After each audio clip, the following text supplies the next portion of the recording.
आगे करी हर रोज पूजा नामा के Mixed by Sabera Films. आगे करी हर रोज पूजा नामा के छौरी मिला तो आई गेलो सावन महीना के छौरी बाबा के कला धाया नामा गे आई गेलो सावन महीना के छौरी बाबा के कला धाया नामा गे आगे करी हर रोज पूजा नामा गे छौरी मिला तो निमन सजा नामा गे करी हर रोज पूजा नामा गे छौरी मिला तो निमन सजा नामा गे आई गेलो सावन महीना के छौरी भोला के कला धाया नामा गे आई गेलो सावन महीना के छौरी भोला के कला धाया नामा गे आगे करी हर रोज पूजा नामा गे छौरी मिला तो निमन सजा नामा गे करी हर रोज पूजा नामा गे छौरी मिला तो निमन सजा नामा गे आगे करी हर रोज पूजा नामा गे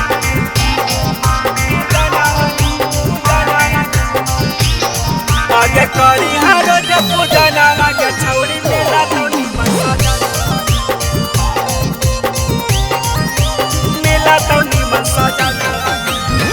रोज सुबह शाम चढ़ा भांग धतूरा गे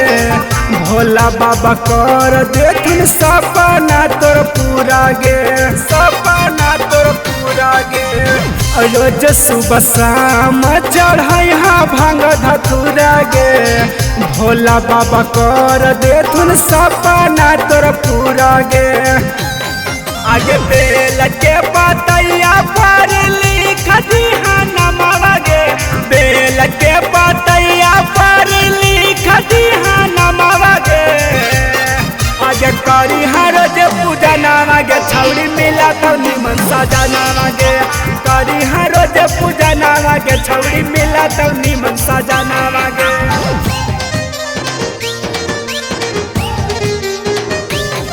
आगे करी हर रोज पूजा नामा गे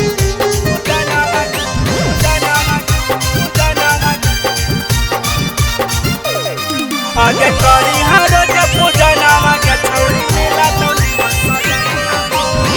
लोटारा में गंगा जल के शिवाला पति ढार गे